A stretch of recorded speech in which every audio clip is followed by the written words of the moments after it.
Hello, my fellow gamers. Now, this is actually the first video on this new David Shot channel, and I'm kind of excited to finally be able to make tutorial Fortnite and Call of Duty and other type of videos on another channel. If you guys don't know, my main channel is David Shaft, so go to channels tab and subscribe there.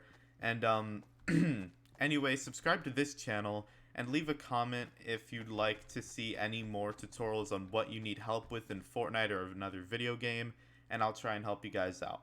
Now, first off, we only have one type of door in progress. I'm going to show you the second type later, but basically, when you use the key card on the door, it'll open and then close after 3 seconds, and then you can do the same thing this way. Pretty straightforward. But here's the thing, if you don't have the key card, you can't go in. You probably have to turn off environmental damage, but you get the idea.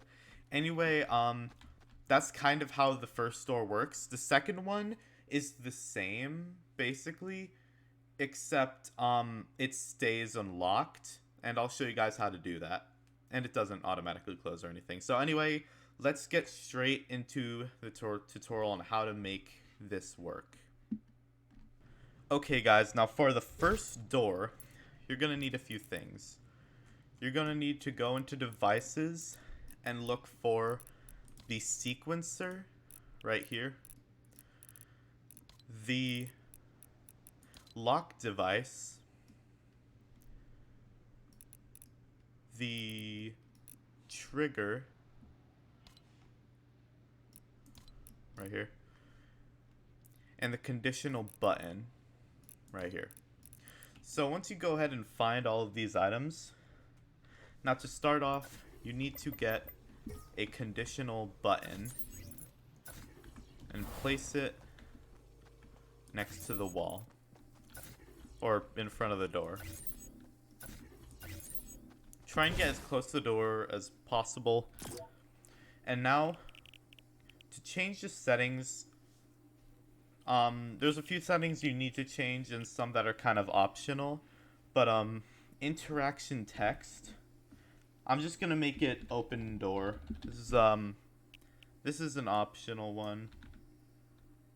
You can name it absolutely whatever you want. Open the door. That's fine. And missing items text, this is basically what shows when you don't have the key card.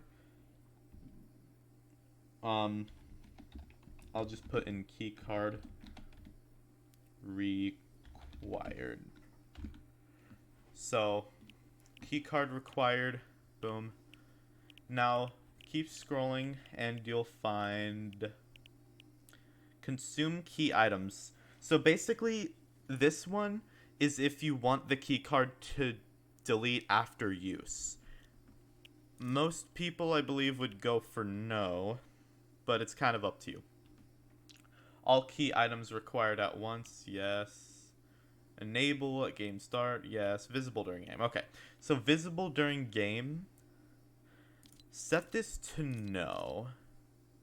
Interaction radius, I would leave it at button, but it's kind of up to you guys, doesn't really matter. If it's too far into a wall, sure, 2.5 would work, but I'd say just line it up against the edge and just use button. Show keycard direction, yes. Unless you don't. I mean, again, that's another optional one, but personally I would go for yes. Okay, now we get to the actual channel. So, when activated, transmit on. So you need 2 channels for this. So whatever 2 free channels, say you're using 37, use 38 and 39. But for now, I'm not using any, so I'm just going to use 1 and 2. So now enable when receiving from 2, disable when receiving from 1, and when activated, transmit on 1. So this is perfect. This is everything that we need to get it to work. So now all we need is a key card. So now we go ahead and drop the key card there. And now it's inside of the device. Okay, so now what we need to do, I'm gonna get another Fortilla key card. This is for when we actually start up the game. If you guys already have a way of getting the key card, then you can just ignore this part. But I would get like a item spawner or something as a way to just get the key card at the beginning of the game. And that's fine. Just boom. Okay, so oh, and obviously almost forgot this. Can't forget the player spawner. Otherwise we'd spawn in the sky and I don't want to do that. Okay, so now all we have to do, this part's really easy. All we gotta do is copy it into this side of the house. Go ahead and rotate it the other way and place it against this part of the door. Now you got it working on both sides of the door. So no matter whether you're inside or outside of the house, you can use it either way. Okay, now the next step, you actually need to grab something else. You need to go into the devices and get yourself a hover platform. Now go ahead and just place it underneath the map so people don't see it. And I'll get like a floor or something and just place two this way. Now place down the sequencer that we got from earlier. And these are the settings you need to put on. You need to put the length to normal. The damage level to medium. That one, it could change, but I think medium will get the job done, so that's all you really need. And then start sequence when receiving from 1. And boom. Now that part's done. Now all you need is the trigger. Now for the trigger, trigger by damage, turn that on.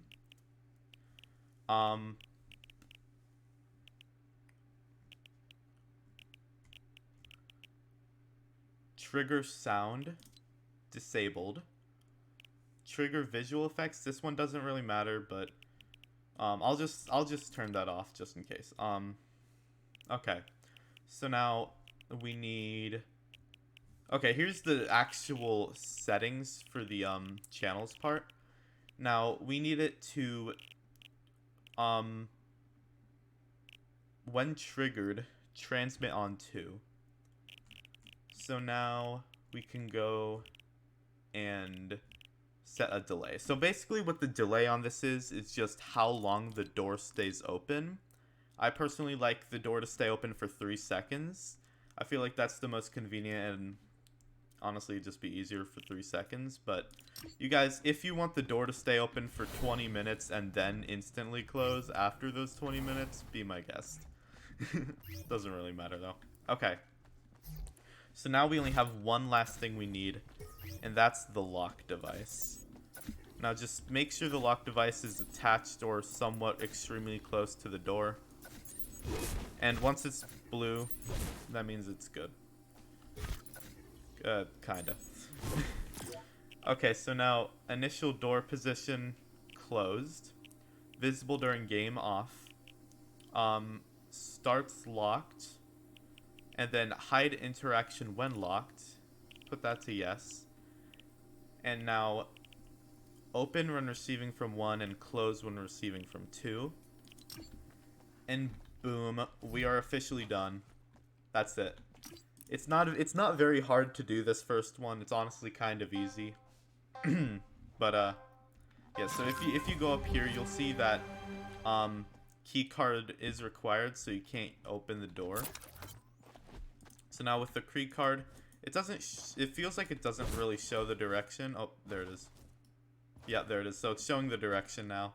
So we can open the door.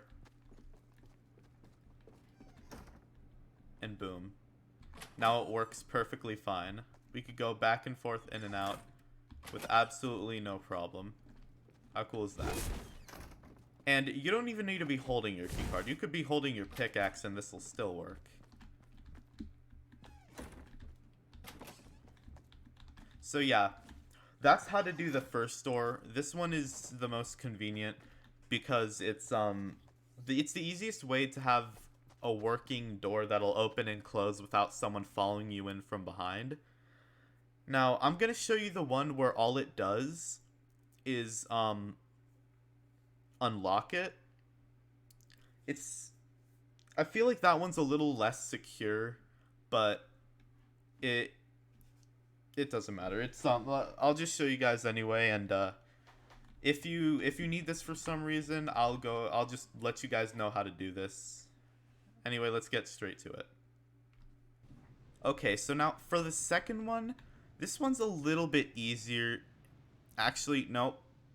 Forgive me. A lot easier. The first one is a lot more cool, but this one's just a lot easier to do. Now, all we need for this one is two very simple things.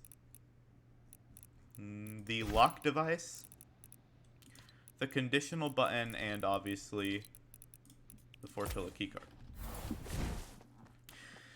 Now, to start, just get a lock device and get it close to the door. Oh, too close.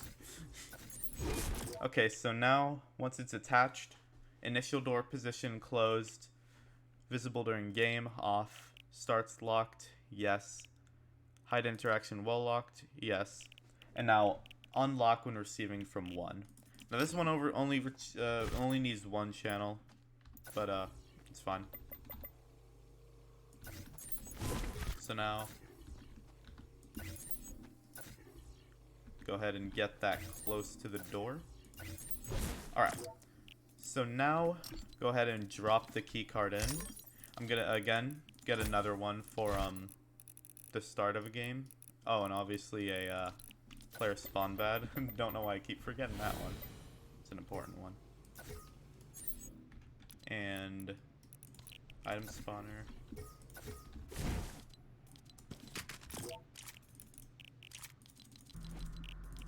There we go. Okay, so now we have our a way to get our key card, a player spawn, so we don't spawn in the sky. And now we can start customizing our conditional button. Now the first thing is interaction text, unlock door. You guys can type whatever you want, but I would recommend something along the lines of unlocking the door. And then key card, I don't know what that was. Key card required. Now we need to go to disable after use. Honestly, I wouldn't go for that, but yeah, actually I'll show you guys something else. It's another way to disable it, and it's a lot more convenient. So now you need to go down to consume key items, make sure that's on. Visible during game, turn that to no. Show keycard direction, optional, but recommend yes. And now when activated, transmit on 1 and disable when receiving from 1. So now once it's unlocked, and there's basically no way to lock it. And that's why I think the first one's a lot better. It's a lot more secure, convenient, but this is mainly just for unlocking the door. That's what this one's for. So for example, if we're to start up the game, oh yeah, we're done, by the way. If you start up the game, keycard required, you can't open the door. No, sir. But we take the Fortilla keycard, we unlock the door, and boom, now it's open. And yeah, that's literally it. Now it's open for good. We can just walk in and out whenever we want. But in order to unlock it at the start, obviously we need the Fortilla keycard. But yeah, that's how the door works. So yeah. Anyway, I hope you guys liked this video and found this tutorial useful. And if you're playing Fortnite and need any help of making something, go ahead and put something in the comment section, and I will show you guys the best way to make anything like this, because I'd like to consider myself pretty good with this type of stuff. So if you guys ever need a tutorial on like how to make any type of device like this, like the Keycard Door device, if you need anything like that, go ahead and leave a comment down below. And if I don't fully understand, I'm gonna respond to your comment, asking for details, and then you just like explain and walk through how that goes. And I will try and make a tutorial on how to help you out there. And anyway, if you guys enjoyed this first video, please remember to like, subscribe, and hit the notification bell. And I will see you all in the next video. Bye, guys.